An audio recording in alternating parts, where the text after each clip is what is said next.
Hey Jenny, welcome to the Profit and Grit Show. How you doing?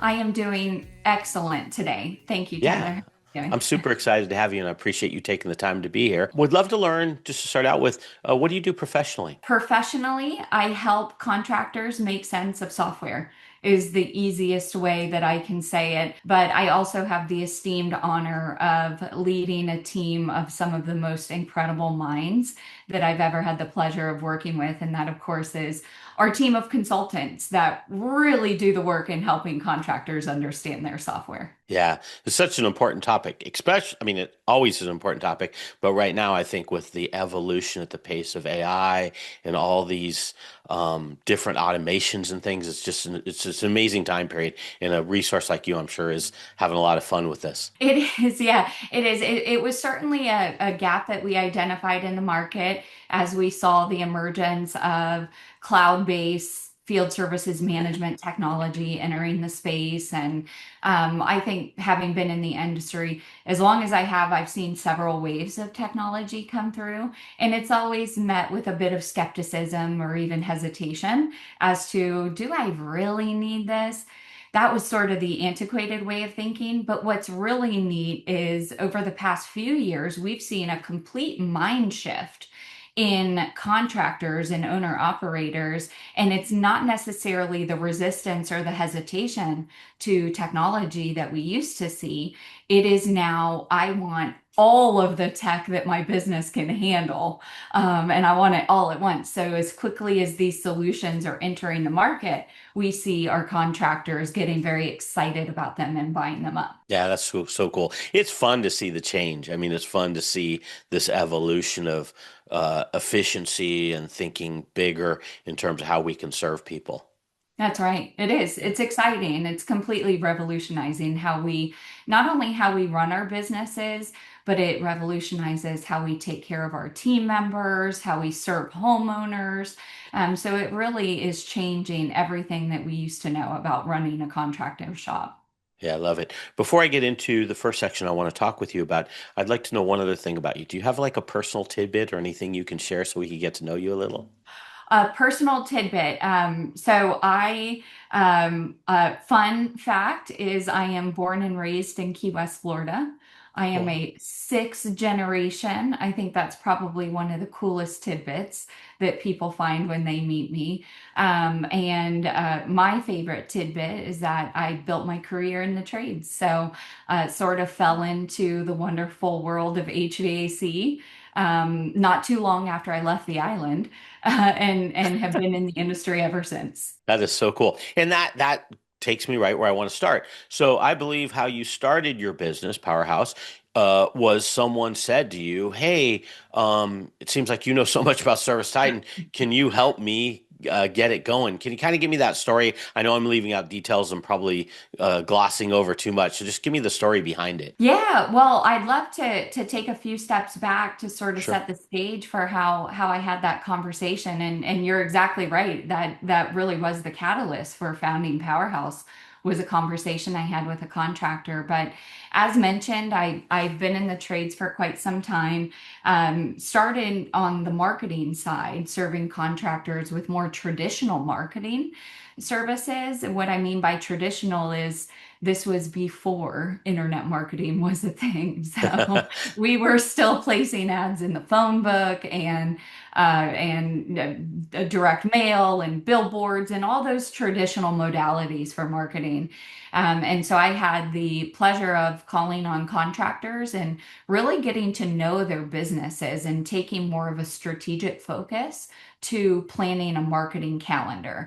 So if we understood a contractor's desire was to grow their memberships that year, their service department, we would have a heavy focus on that and what are the modalities we would use to drive service business.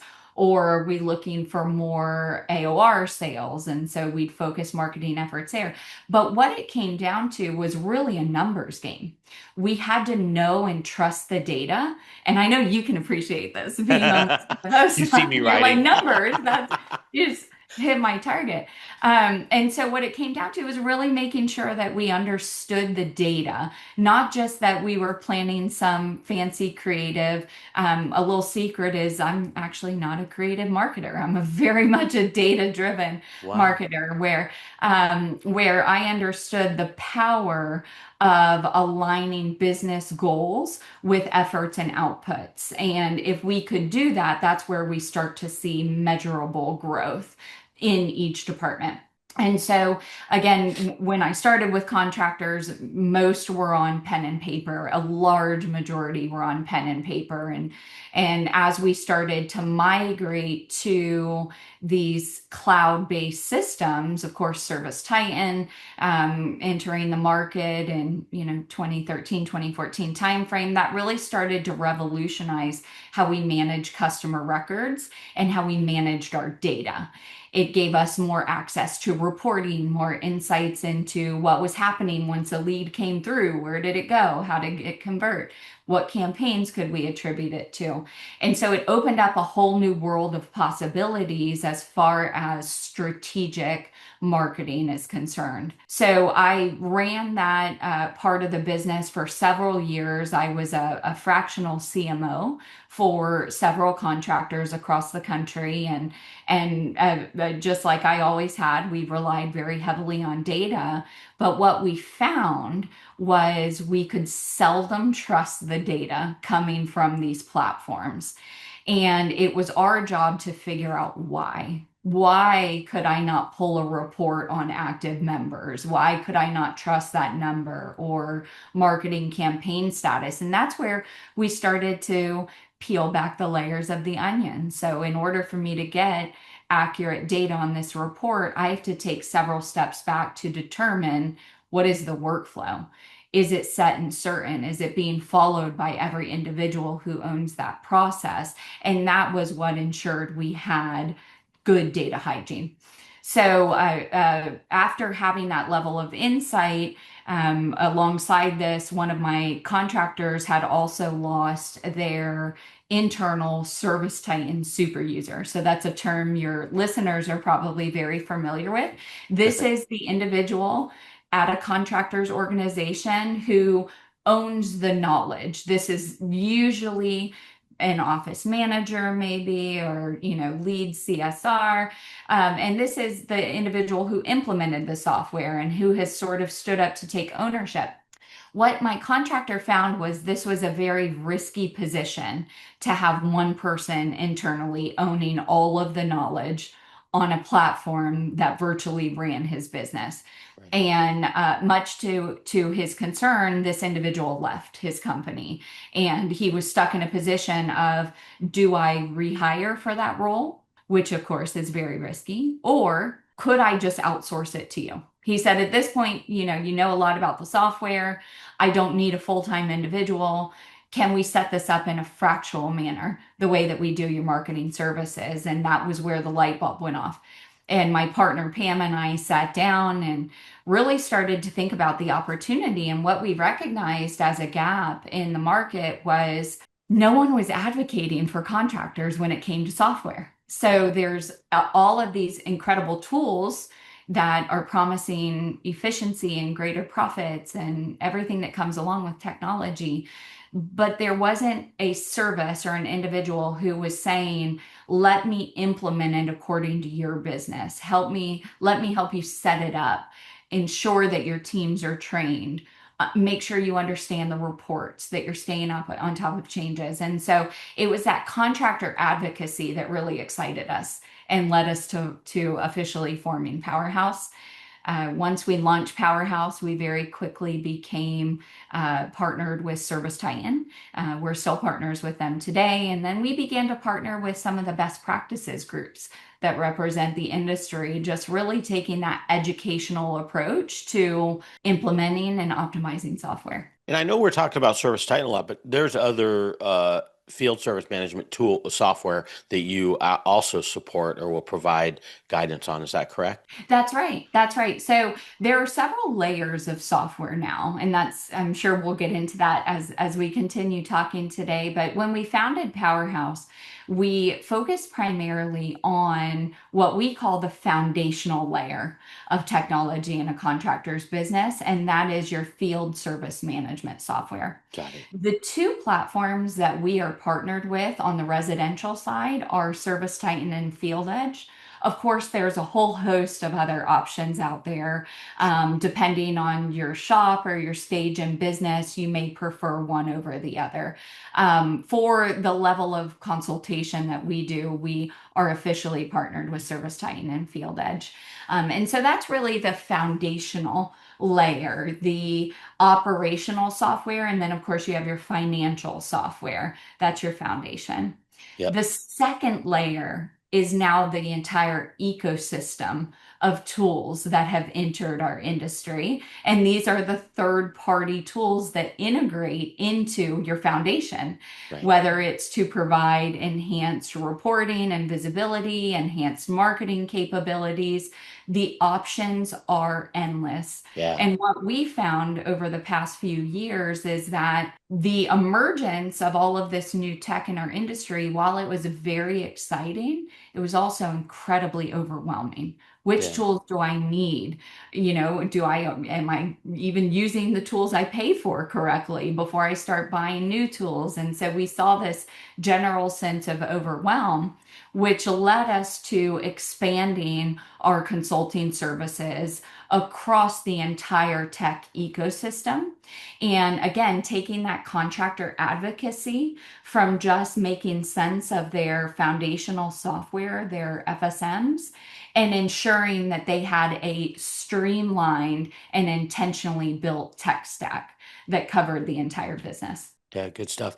What do you see nowadays? Like, because I still see a lot of times you had brought up like your first client had a key person working for him and then they left. And I see even to this day that a lot of times you'll see that. What do you recommend when you run into a situation like that? Like, if you ran into an HVAC company tomorrow and most of the domain knowledge is under one person that's an employee, would you coach the owner a little bit? Hey, you want to diversify your risk a little bit? Or what would that conversation look like? Well, the conversation's different for every Okay. operation is the unfortunate answer. There's no easy button there. But but what we would immediately coach on is process documentation. Okay. Because some organizations may have the capacity to spread that knowledge across multiple team members. So this is where we have departmental knowledge. So, you have your warehouse manager who owns the inventory process, and you have your service manager who owns, and so on and so forth. And what we do is advise that each of these processes are documented in an SOP, which is a training file that lives within your organization, so that as your company grows and changes and people move in and out of roles, your processes still stay the same and you're onboarding for that new role in the same fashion. So whether it is one person in the organization who takes the lead or it's split across multiple people, the most important thing that a company can do, that an owner operator can do, is start working on those SOPs today before they lose that person. Yeah, that's a great one. Now I want to switch gears into the utilization of software. A lot of times I'll see people come to me and they'll be, "Hey, I've got Service Titan, I got Field Edge, whatever it happens to be." And you look at it and they're like using 10% of it or 30% of it or a very fractional part of it. When I say that, first, what are your thoughts on that? And then two, how do we overcome that? Or what's the approach to overcome that? So they're really getting better utilization of what they're paying for. Yeah, so you're exactly right. Most contractors are only utilizing an unfortunately small percentage of a software that they pay 100% for. Our Our experience shows that on average, most contractors, when they come to Powerhouse, are utilizing about 30% of their primary FSM platform. So imagine that paying 100%, but only using 30%. And so it's in that delta that we're really missing out on opportunity to operationalize our company and really get the benefits of what technology is supposed to provide us. So, taking a step back, why does that happen? Because these tools are incredible. It's a matter of how complex they are, how overreaching is these primary FSMs really touch every aspect of a business, and how quickly technology changes, how many updates there are to the software, how are we consistently staying on top of them. And so what we find is when companies come to us, the number one, I mean, really like 9 out of 10 contractors who come to us say the same exact thing almost verbatim. And that is, I don't know what I don't know. Yeah. So they have a feeling that I'm not using the software to the fullest potential, but I don't know where to start. I'm not sure what I'm not using, what features could be available to me. And that was something that we discovered very early on as a consistent feeling. It was a general unawareness of the capabilities of a software. And so, what we've done internally here at Powerhouse is we've developed an initial starting point for contractors, which we refer to as an assessment. And that allows us to evaluate how they're using the software so that we can educate them on what opportunities are in front of them. Once contractors have that information, then they can make business decisions appropriate to them or to their goals. So they can say, okay, now I see the big picture, everything I have in front of me. Let's start to prioritize what I want to build out and what I want to work on that gets me closer and closer to using 100% of this software. Yeah, that's great. Now, one thing that you said, that assessment. Now, this is for someone that already is probably utilizing some software. Do you also like run into like if someone says, "Hey, I want to start using Service Titan," is there an assessment process in that, or how do you evaluate like, "Hey, this is a good fit for someone," or even do you get into that level of whether it might be the right fit or not? I we don't often get Okay, into that level of discovery. That's typically on a contractor where they're evaluating the different tools that they will use. Typically, when a contractor engages with Powerhouse, they've already selected got their it. platform of choice or they're already on their platform of choice. But I do have recommendations. What, and this is applicable not just to your primary FSM, but any tool that you're evaluating for your business, is understand where your business is today. Be very realistic about that. So if you are just starting out and you have one technician, you're probably not ready for a software like Service Titan. It Sure, really would not make financial sense to invest in that at this time. So sure. you may want to go on a more rudimentary platform that's easy to set up, easy to manage, a low cost, and then graduate into a more advanced platform. So first, be very realistic about where you are. Once you know that, be realistic about what your goals are. Right. So, what are your growth goals, whether it is financial, increasing your revenue, if it is perhaps to grow your business to sell it in a certain amount of time? There are definitely things to consider there to make your business attractive to private equity or other buyers. So know where you are today, know where you want to be, what your growth goals look like, and then understand what is needed in your business. So is it on-demand support? Is it advanced reporting functionality? Get a list of those questions and thoughts together and ask them to every vendor that you interview. That way, you're making a very clear decision, taking out any emotional bias or any of the what we call noise in the market, what all of your peers or influencers say that you should be using. And you're making a decision that makes sense for your business. You mentioned third-party products. Now, there are like so many shiny objects, I'll call them, out there right now. I mean, and some of them are great, but I think there's just so many that they can quickly become overkill.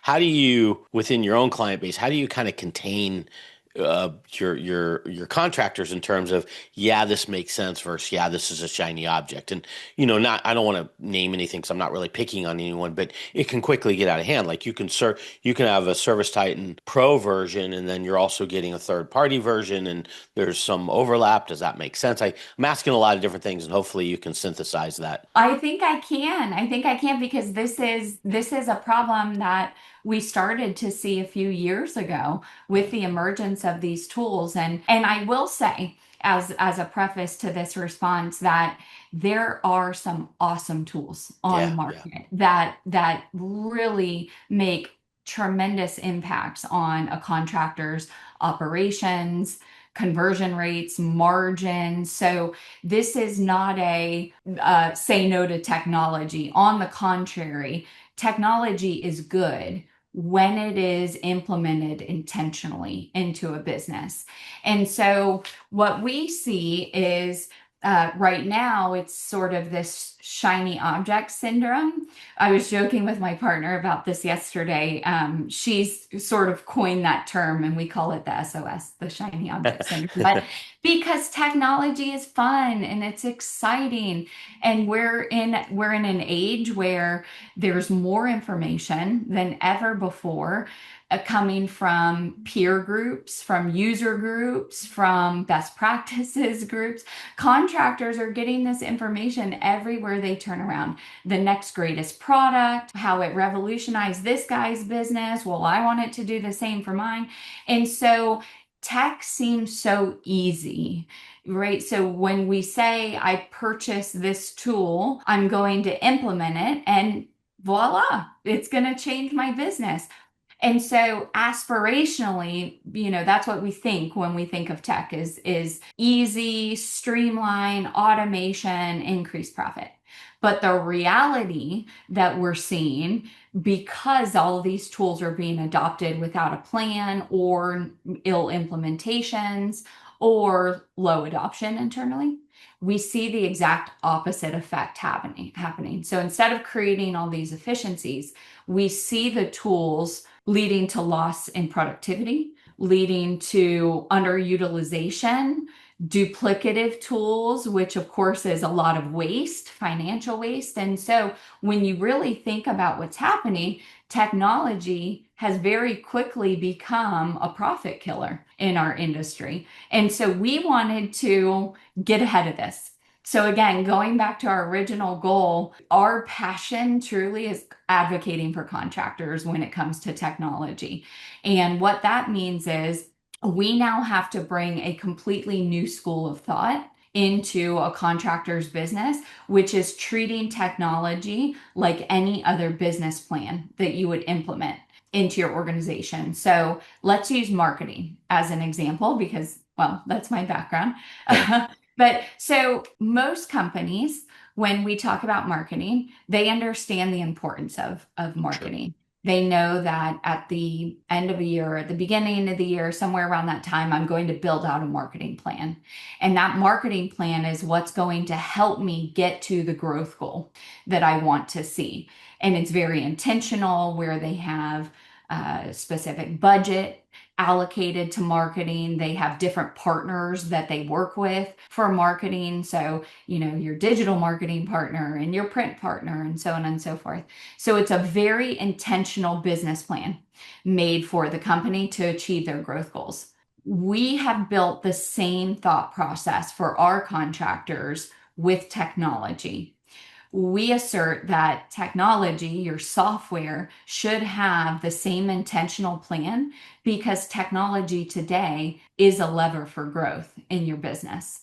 And so by understanding what you currently have, how you're using it, and then where you want to take your company in terms of growth, then we evaluate the marketplace and we either fill gaps in your primary software or we pull tools in to enhance certain parts of your software. But it's very strategic and intentional. That helps sort of shut out the shiny object syndrome. So we're not just buying stuff that we don't need or aren't implementing. So this allows us to go in with a very strategic focus that builds, evaluates a contractor's current technology stack and builds a tech stack that will be their vehicle for growth. Yeah, and you do that annually, or is that a quarterly thing, that technology plan? We build it on an annual basis. However, we do recommend monitoring these tools. So I'm really glad that you asked this, and I'm going to answer it in sort of Yeah, a yeah, round yeah. way because this goes to a lot of the waste that we see or the misuse that we see in tools. The thing about tech is that it changes. It changes very quickly. And so tools that we bought into in July are already different, new features, new functionality as we enter into November. It happens very quickly. And so it's important, again, we invite our contractors to think about this in a different mindset instead of a tech or a tool being a set it and forget it. And we ask our contractors to think of tech as a living, breathing employee in their organization Mm. that you're continuously monitoring to ensure are they still doing the job I hired them to do?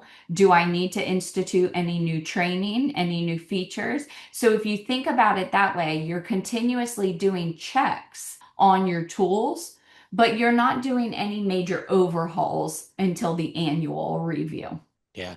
When you talk about, it drives profit, it's easy to spend too much money on tech because of the SOS, the shiny object syndrome.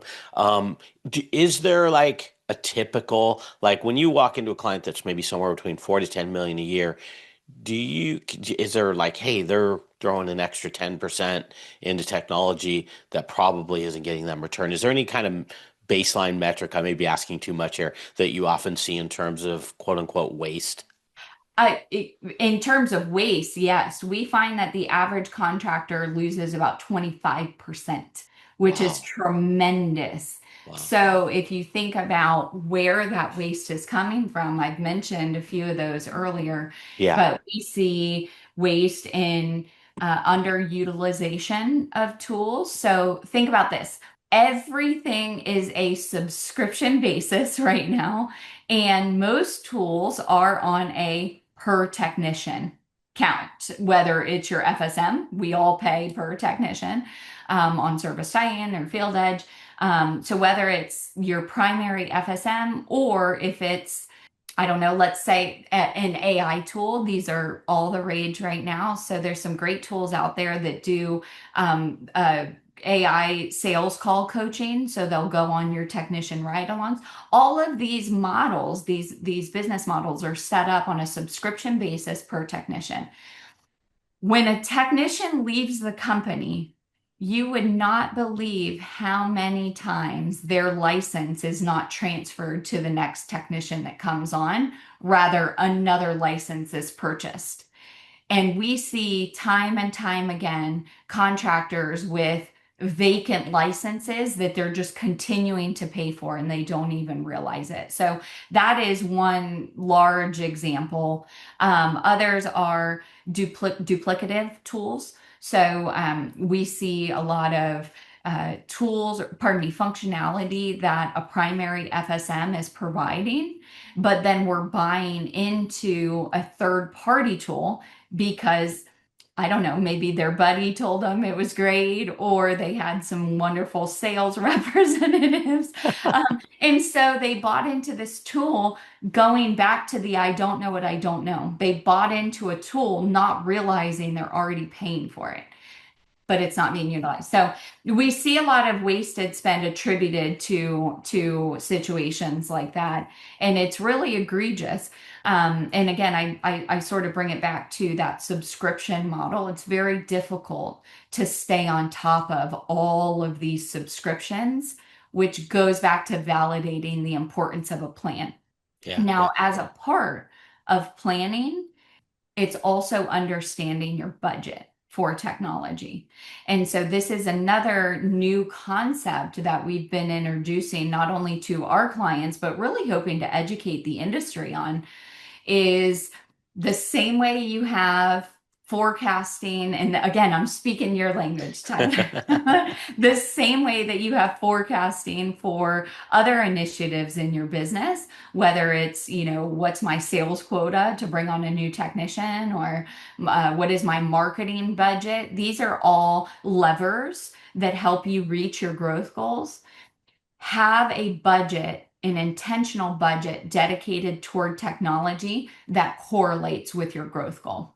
So two things. One, I want to just reemphasize you talked about licenses and having, just buying another license when you add another employee rather than transferring it. I mean, you're literally talking like somewhere between $3,000 to $10,000 a year for Mhm. one employee. And if you have someone, maybe a four or five, that are not getting their licenses not getting terminated, I mean, it is serious dollars. Like, in the olden days, it used to be like Microsoft Word licenses and Excel licenses. It was maybe a couple $100 a year. Now we're talking like literally it could be $100,000, $200,000 if you're really careless in how many employees you're leaving on that license roster. That's Correct? right. Yeah, That's yeah. right. And let's think about how that happens too, because it's the reality of running a business and being an owner operator. And so you have your bookkeeper internally who, pays the invoices when they come through. And most of these invoices aren't breaking it out by Right. technician name. That would be really nice so we could quickly see. So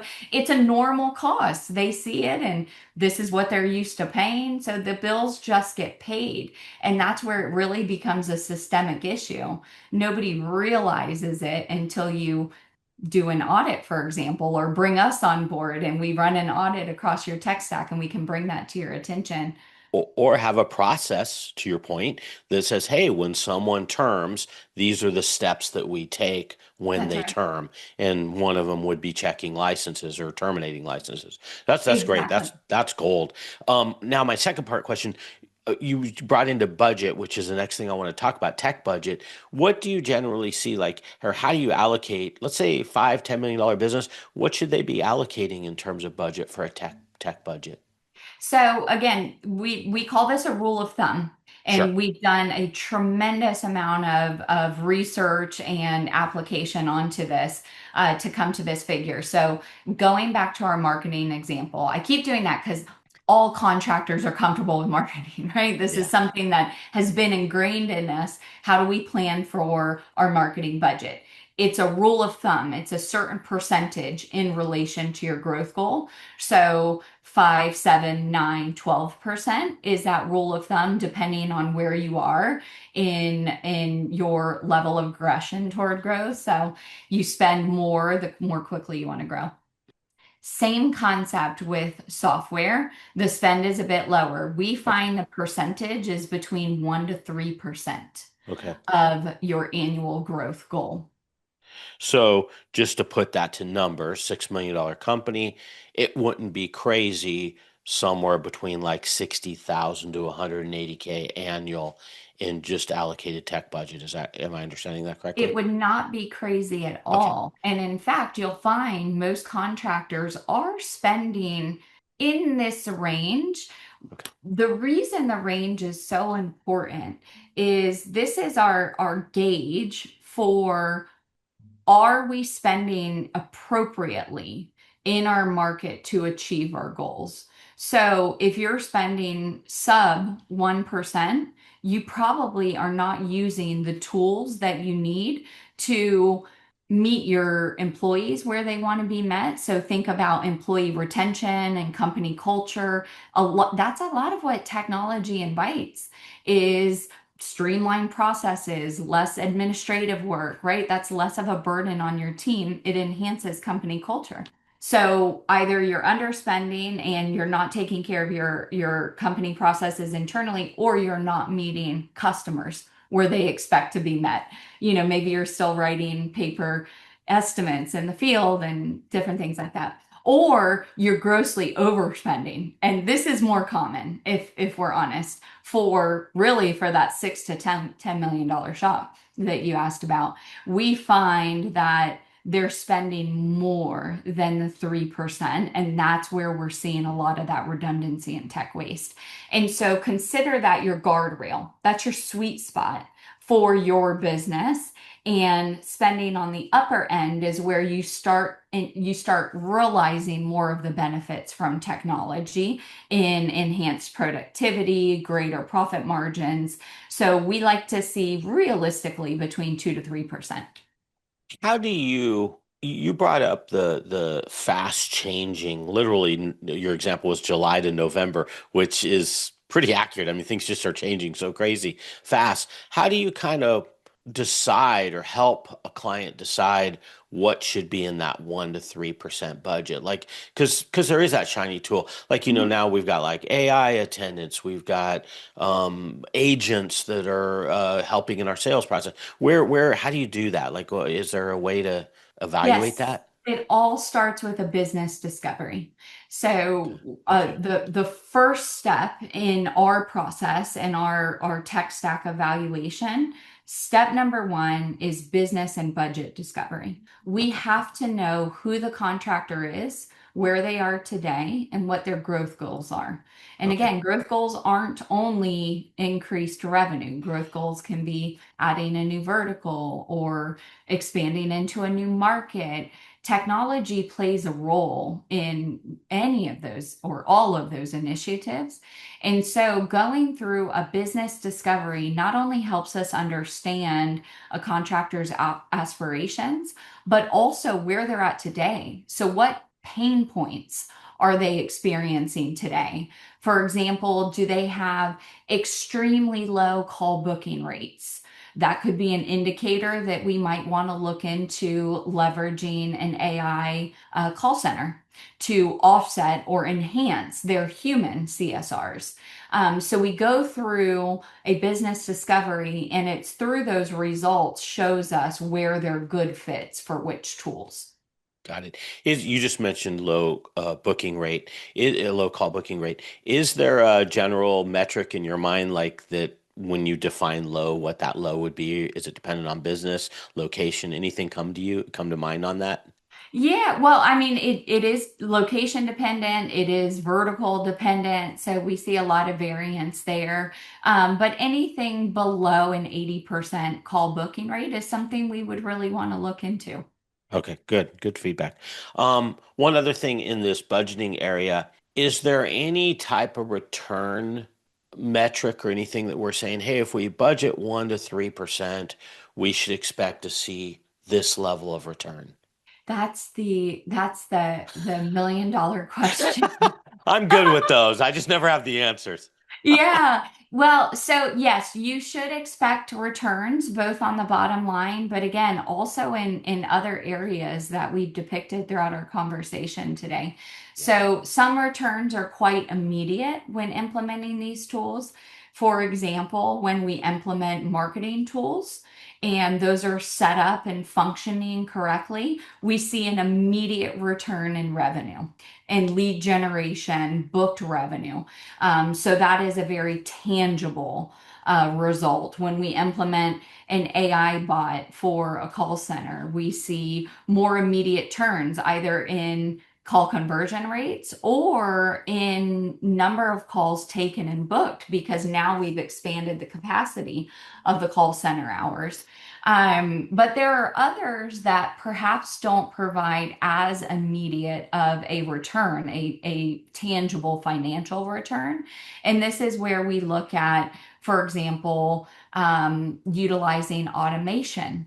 And here, what we're doing is we're eliminating redundancies within an organization. So we're cutting down on laborious tasks by automating and so there's not an immediate revenue return, but now what we've done is we've opened up your hours for your team where they can focus on revenue producing activity. So it's very difficult to say what the exact return on that investment is, but you do start to realize and feel the benefits immediately.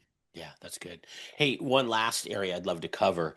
I think one of the things I see the most common is when you're introducing new tech is a lot of times technicians aren't into it. Like they're just, I'll hear owners, contractors say to me, "Hey, I tried coaching software. Let's pick on that. I tried coaching software. None of my techs really care. They're not really interested in self-improvement, and that's the way the contractor and the techs view it." What are your thoughts around that? Or iPads, for example. You're introducing Service Titan for the first time, and I have a client that's very used to doing things a certain way, and a lot of his techs are pushing back on being a little more automated in that sense. I know that's part culture, part leadership. So there's a lot of things there, but what are your thoughts when you hear that? I think it's completely normal. Okay. Everyone is hesitant and resistant to technology at first, and that is really what we call the forgotten path. And so we've talked a lot about identifying the right tools for your business, and that is very important. But the forgotten path is now that we've identified those tools, it's implementing them and ensuring adoption throughout our organization. And so that's the second part that we really need to focus on. And what we see is exactly what the picture that you painted, which there's a very large resistance to either utilizing new tools, whether it's hardware like an iPad in the field. That was a huge mountain we had to crawl over only a couple of years ago. Sure, sure. To now today, if we're implementing new tech, like the big resistance today is the AI call coaching software on every technician call. Techs don't want that. They don't want to be recorded home. There's all sorts of concerns. And what we find is if we can educate, it's all about education and awareness when it comes to technology. If we have the opportunity to work with these departments, to work with your team of technicians, and help them understand this is what the tool is, this is what it does, but most importantly, here's how it's going to affect you. Here's why you want to do it. Here's how it will help you be more efficient. Maybe you can run another job that day, earn extra commission, right? So when we can tie in the why behind these tools instead of just coming in and saying, we're going to record all your calls now, whether you like it or not. So when you can explain the why, that's when we can break down the fear and start to ease adoption. So that's the approach that we take here at Powerhouse with any software that we implement is not only identifying the software, building the workflow, documenting the process, but then training the teams and making sure the teams are actually using it. Yeah, I love that. It's the what's in it for me type mindset is The helping your whale. employees see what's in it for me, and then it probably makes a little more sense for them. That's right, Yeah. exactly. Yeah, that's a good one. Okay, one last thing I want to wrap up on. I'd love to talk about, do you have some type of mantra or saying that either you live by or you share with people as a form of driving yourself or driving your business? Yes, yes, I definitely do. And I'm so glad that you asked that. I live I live under the premise of continuous improvement. Mm. It is striving for success always, and success is varied in its interpretation or its meaning to individuals. I find that success in setting goals is identifying a need, creating a solution, implementing that. And this could be in my personal life. This could be, the way I work with my children or work with my team members or work with contractors. It is once we found that solution and we start implementing it, continue testing it. Continue seeking to see, is it still working? Can I still grow? Can I still learn? What is next? And I find that that's a really exciting way for me personally to live with the idea that we're always learning and always growing. So that mindset of almost the flywheel, the continuous improvement is what we seek, not only on a personal level, but especially here at Powerhouse. I love that. That's a powerful one. Okay, just wrapping up here. So many really cool takeaways. Process documentation, it protects your business. I think that's a big one that jumps out at me that you shared.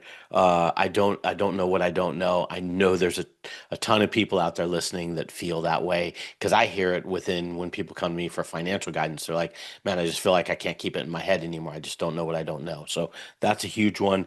I loved your SOS, shiny object syndrome. I think that's something where clearly you help people hopefully stay on We path.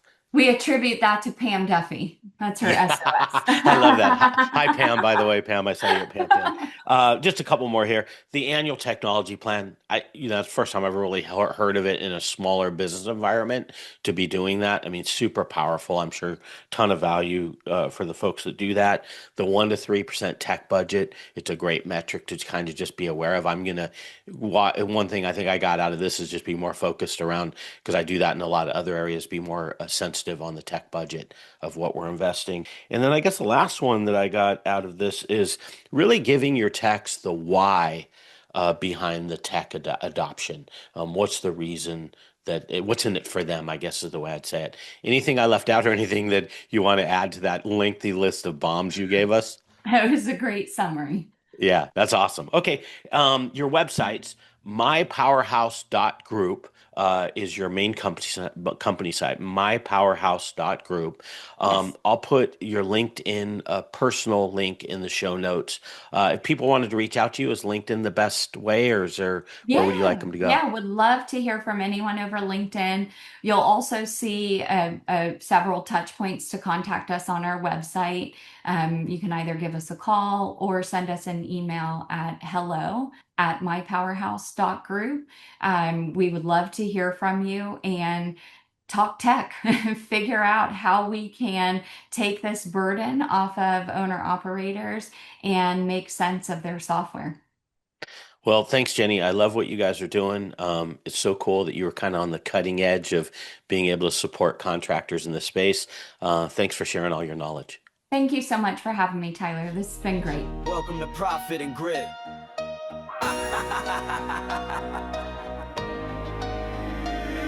It's profit and grit, not luck and a wish. From the wrench to the spreadsheet, we're stacking our chips. Slow season hits, man, we tighten the ship.